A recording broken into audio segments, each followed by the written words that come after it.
السلام علیکم dear students. Raja Imran Asghar, Cambridge International Science College Talla شعبہ اردو سے وابستہ ہوں. آج میں اپنے جماعت ہفتم کے تمام طالب علم بچوں سے کچھ باتیں کروں گا اردو کے حوالے سے. تو آپ نے نہ صرف ان باتوں کو سمجھنا ہے بلکہ ان کو ذہن نشین رکھنا اور یاد بھی کرنا ہے. آپ کی تدریسی کتاب میں تقریباً 10 نظمیں موجود ہیں اور 15 اسباق جو ہم نے پڑھنے ہیں. اس کے علاوہ مضامین بھی شامل ہوں گے اور درخواستیں بھی ہوں گی، خطوط بھی ہوں گے، کہانیاں بھی ہوں گی اور گرامر کے حوالے سے بھی ہم بات کریں گے. چونکہ آج ہمارا یہ پہلا لیکچر ہے تو اس کا آغاز ہم اپنی تدریسی کتاب سے کریں گے. اس میں موجود پہلی نظم حمد کے حوالے سے ہم بات کریں گے کہ حمد کیا ہے. اس سے بھی پہلے ہم یہ معلوم کریں گے، ہمیں یہ پتہ ہونا چاہیے کہ نظم کیا ہوتی ہے. تو سب سے پہلے ذرا آپ دیکھیں یہاں پہ وائٹ بورڈ پہ میں نے لکھا نظم کا عنوان. نظم کا عنوان کیا ہے جی؟ حمد. ایک غلطی جو اکثر طالب علم کرتے ہیں وہ یہ ہے کہ وہ نظم کا نام لکھتے ہیں. نظم کا نام نہیں ہوتا بلکہ نظم کا عنوان ہوتا ہے. اسی طرح ہمارے جو اسباق ہیں، اسباق میں سے بھی سبق کا نام نہیں ہوتا، سبق کا عنوان ہوتا ہے. نظم کا عنوان ہے حمد. شاعر ہیں عبد الرحمن حاضی. شاعر کون ہے؟ عبد الرحمن حاضی. اچھا، یہ ہم نے سمجھ لیا، لیکن جو ہی ہمارے مائنڈ میں، ہمارے دماغ میں لفظ آتا ہے نظم، تو ہمیں معلوم ہونا چاہیے کہ نظم کیا ہے. ایسی صنف سخن جس میں کسی ایک خیال کو مسلسل بیان کیا جائے. کسی بھی ایک خیال کو جب شعر کی صورت میں مسلسل بیان کیا جائے تو اس کو نظم کہتے ہیں. یہ بات یہاں پہ واضح ہو گئی. اب آگے چلتے ہیں. مختلف شعری اصناف ہیں، اس میں جو سب سے پہلے اولین نمبر پہ آتی ہے وہ ہے حمد. اب حمد کیا ہے؟ حمد عربی زبان کا لفظ جس کے معنی تعریف کے ہیں. حمد کے معنی تعریف کے ہیں. اللہ رب العزت کی حمد و ثنا بیان کرنا، اللہ رب العزت کی تعریف بیان کرنا حمد کہلاتی ہے. اللہ تبارک و تعالیٰ کی ذات بہت بڑی. مختلف شعراء حضرات نے حمد میں طبع آزمائی کی. اللہ کی شان میں بے شمار نظمیں لکھیں.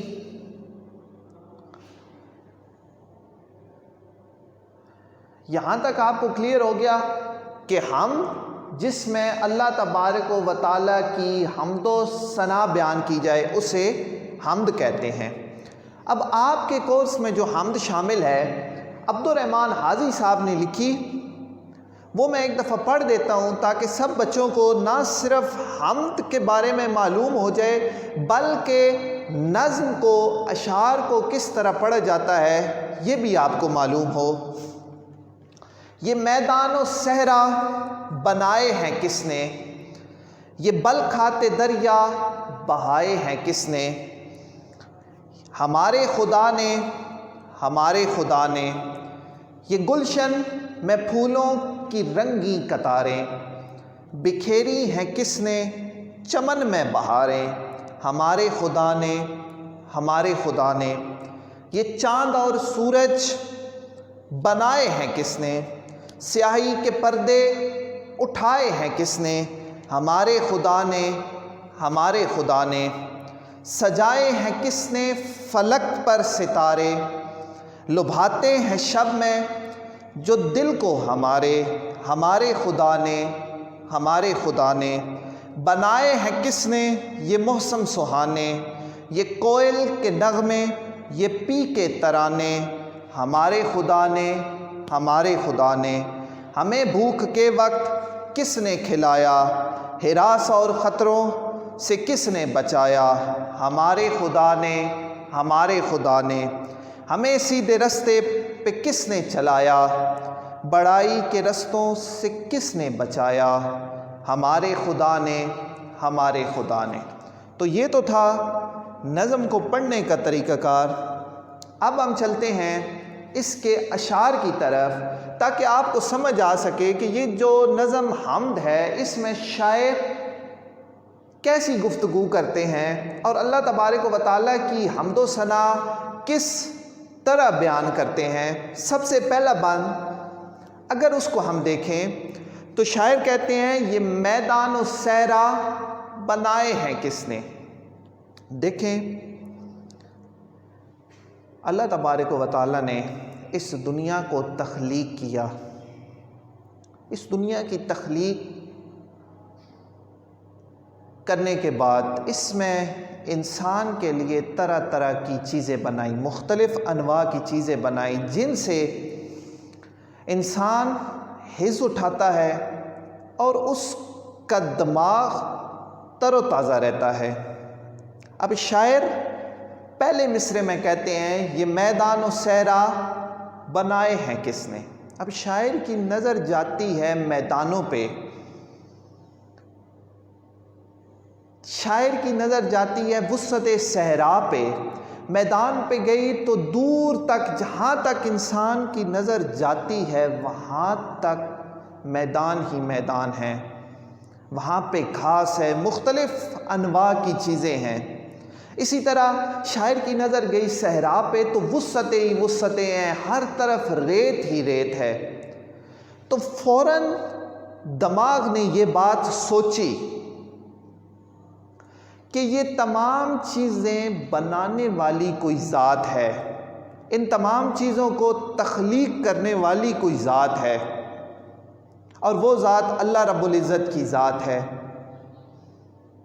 اس کے بعد پھر شاعر نے میدان، صحرا اور اس کے بعد پانیوں کی بات کی کہ اللہ کی یہ شان ہے کہ زمین پہ کہیں اس نے میدان بنا دیے تو کہیں پہ صحرا بنا دیے، کہیں پہ پانیوں کے چلنے کا سلسلہ بنا دیا کہ پانی ہیں، چل رہے ہیں، دریا ہیں، کتنی ان کی لمبائی ہے، کتنی ان کی جگہ ہے، اور کس طرح وہ کہاں سے چلتے ہیں اور چلتے چلتے آ کے سمندر میں گرتے ہیں۔ تو کبھی ان میں بل آتے ہیں تو کبھی سیدھے وہ چلتے ہیں، کبھی پہاڑوں سے گر رہے ہیں تو کبھی ایسے چشمے جو پہاڑوں کے اندر سے نکل رہے ہیں۔ تو ان سب کو تخلیق کرنے والی ذات، ان سب کو بنانے والی ذات اللہ تبارک و تعالیٰ کی ذات ہے، وہ ذات کہ جس نے اس پوری کائنات کو بنایا، اس پوری کائنات کہ میں بسنے والوں کو بنایا۔ تو یہ سب میرے خدا کی کارگری ہے۔ اس کی شان تو یہ ہے کہ وہ ایک لفظ کن کہتا ہے کہ ہو جا تو ہر چیز ہو جاتی ہے، ہر چیز وجود میں آ جاتی ہے۔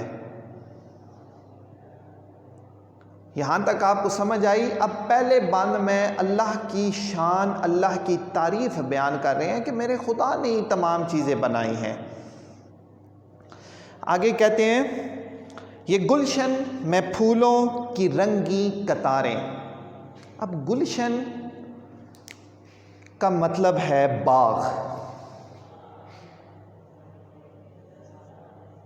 لفظ ہے جی گلشن، گلشن کا مطلب ہے باغ۔ چمن، باغ، چمن. تو یہ دنیا اللہ تبارک و تعالیٰ نے بنائی، تو اس میں طرح طرح کی رنگین چیزیں اللہ نے انسان کی تسکین کے لیے پیدا کی. تو اگر باغ پہ غور کیا جائے، انسان کسی باغ میں جائے اور وہاں پہ جا کے اللہ کی تخلیق کردہ ان چیزوں کو سوچے کہ اللہ تبارک و تعالیٰ نے کس قدر پھول بنائے، رنگ برنگے پھول بنائے، ہر پھول کی خوشبو، ہر پھول کا رنگ دوسرے سے مختلف ہے، اور ایک ہی قطار میں وہ جا بجا لگے ہوئے ہیں. ہر پودے پہ اگر گلاب ہے تو اس کے بھی مختلف رنگ ہیں، سفید بھی ہے، سرخ بھی ہے، گلابی بھی ہے. تو یہ ساری میری اللہ کی شان ہے کہ وہ جس طرح چاہتا ہے اس طرح ہو جاتا ہے. تو شاعر کہتے ہیں کہ باغ میں جب میں پھولوں کو دیکھتا ہوں، باغ میں جب پھولوں پہ میری نظر جاتی ہے تو میں حیران ہو جاتا ہوں کہ اس چیز کو بنانے والی ذات، کوئی ایسی ذات موجود ہے، اور وہ ذات اللہ رب العزت کی ذات ہے. بکھیری ہیں کس نے چمن میں بہاریں، ہر طرف بہار کا موسم، ہر طرف خوبصورت سما، انسان اس سے حظ اٹھاتا ہے، انسان اس سے دلی تسکین حاصل کرتا ہے، انسان خوش ہوتا ہے، اس کے جذبات کو جلا ملتی ہے. تو یہ ساری چیزیں اللہ تبارک و تعالیٰ نے پیدا کی، ان کو بنانے والی کوئی ذات ہے. دیکھیں دنیا میں ہم مختلف چیزیں دیکھتے ہیں، کوئی بھی چیز، مثال کے طور پہ کوئی کپڑا ہے تو ظاہری بات ہے اس کے بنانے کے اسباب ہوں گے کہ وہ کس طرح بنا اور پھر کس طرح ہمارے تک پہنچا. اور آج جب ہم قدرت کی یہ نشانیاں دیکھتے ہیں، قدرت کی یہ عوامل دیکھتے ہیں، تو پھر ہمارے دماغ یہ بات ضرور جانتے ہیں، محسوس کرتے ہیں، ہمارا دل اس بات کی گواہی دیتا ہے کہ وہ ذات ان اللہ علی کل شیء قدیر ہے، وہ ذات ہر چیز پہ قادر ہے، وہ ذات بنا سکتی ہے، وہ ذات پانیوں کو بھی چلا سکتی ہے، وہ ذات میدان بھی بنا سکتی ہے، وہ ذات صحرا بھی بنا سکتی ہے، کیونکہ اس کی شان تو یہ ہے کن، ہو جا، اور تمام چیزیں ہو جاتی ہیں.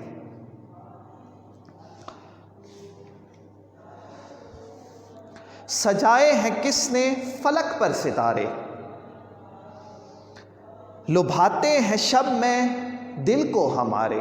اب شاعر نے پہلے بند میں میدان کی بات کر لی، صحرا کی بات کر لی، پانیوں کی بات کر لی،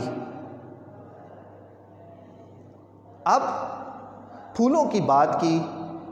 اب شاعر بات کرتے ہیں رات کی تاریکی کی، کہ جب اندھیرا چھا جاتا ہے، جب ہر طرف تاریکی ہوتی ہے، تو تب بھی اگر انسان اپنی نظریں وسعت افلاک کی طرف اٹھائے تو رنگ برنگے ستارے انسان کو محظوظ کرتے ہیں، انسان ان سے لطف اندوز ہوتا ہے، ان کو دیکھتا ہے کہ کس طرح آسمان پہ یہ ستارے چمک رہے ہیں، دمک رہے ہیں، اور یہ ستارے کس طرح دن کو ہمیں نظر نہیں آتے، لیکن جو ہی رات کی تاریکی شروع ہوتی ہے تو یہ ہمیں نظر آتے ہیں. اور ہمارے دل کو تازگی بخشتے ہیں، ہمیں ایک آسمان کی طرف دیکھ کے خوبصورت احساس ہوتا ہے۔ تو یہ تمام چیز جو آسمان پہ ستارے چاند ہمیں نظر آ رہا ہے، یہ بھی اللہ تعالیٰ کی شان ہے کہ اس نے بنا دیے۔ بنائے ہیں کس نے؟ یہ موسم سہانے، یہ کوئل کے نغمے، یہ پی کے ترانے۔ اب شاعر کہتے ہیں کہ اللہ تبارک و تعالیٰ کا یہ خاص فضل ہے، اللہ تبارک و تعالیٰ کا یہ خاص کرم ہے، اس کی کرم نوازی ہے کہ اس نے انسان کی فطرت کو دیکھتے ہوئے اس کے لیے مختلف موسم بنائے۔ گرمی کا موسم، اس کے بعد سردی کا موسم شروع ہو جاتا ہے۔ جب انسان گرمی سے اکتاہٹ محسوس کرنے لگتا ہے تو فوراً اس کے بعد سردی، اس کے بعد بہار، جب ہر طرف پھول کھل جاتے ہیں، جب رنگینیاں ہر طرف بڑھ جاتی ہیں، بہار کا موسم، بہار کے موسم کے بعد ایک موسم خزاں کا موسم، جس میں سارے پتے جھڑ گئے، پھول ختم ہو گئے۔ لیکن یہاں پہ اللہ تبارک و تعالیٰ انسان کو یہ درس بھی دیتے ہیں کہ عروج اور زوال زندگی کا حصہ ہے۔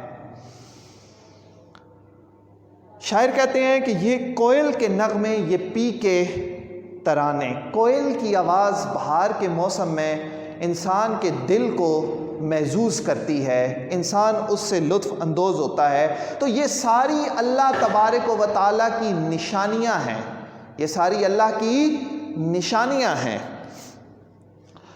اس کے بعد شاعر کہتے ہیں ہمیں بھوک کے وقت کس نے کھلایا، ہراس اور خطروں سے کس نے بچایا، ہمارے خدا نے، ہمارے خدا نے۔ کہ جب ہمیں بھوک محسوس ہوتی ہے تو ہمیں رزق کون دیتا ہے، کون فراہم کرتا ہے؟ وہ ذات اللہ تبارک و تعالیٰ کی ذات ہے جو ہماری تمام خواہشات کو پورا کرتی ہے، جو ہمیں بہترین رزق عطا کرتی ہے، جو ہمارے ماں باپ کے دل میں، جب بچہ چھوٹا ہوتا ہے تو وہ بول نہیں سکتا، لیکن وہ ذات اتنی رحیم ہے، اتنی غفور ذات ہے کہ اس نے ماں باپ کے دل میں بچے کے لیے محبت پیدا کر دی کہ جب بچہ روتا ہے تو والدہ فوراً یہ سمجھ جاتی ہیں کہ میرے بچے کو بھوک لگی ہے۔ یہ تمام جذبات، یہ تمام احساسات اللہ تبارک و تعالیٰ کے بنائے ہوئے ہیں جو انسان کے دل میں اللہ نے ڈال دیے۔ ہراس اور خطروں سے کس نے بچایا، ہمارے دل میں جو وسوسے پیدا ہوتے ہیں، جو خطرات پیدا ہوتے ہیں، ہراس، خطرہ، اس سے بچانے والی ذات اللہ تبارک و تعالیٰ کی ذات ہے۔ ہمارے خدا نے، ہمارے خدا نے، یہ تمام چیزیں، ان تمام چیزوں سے اللہ کی ذات نے ہمیں بچایا ہے۔ آخری بند میں کہتے ہیں ہمیں سیدھے رستے پہ کس نے چلایا، برائی کے رستوں سے کس نے بچایا۔ یہ اللہ کا احسان ہے امت محمدیہ صلی اللہ علیہ وآلہ وسلم پہ، اللہ تبارک و تعالیٰ کا خاص کرم ہے کہ اللہ نے ہمیں سیدھے رستے پہ چلایا، اللہ نے ہمیں سیدھا رستہ دکھایا۔ اور پھر جب انسان ہر نماز میں پڑھتا ہے اہدنا الصراط المستقیم، کہ اے اللہ ہمیں سیدھے رستے پہ چلا،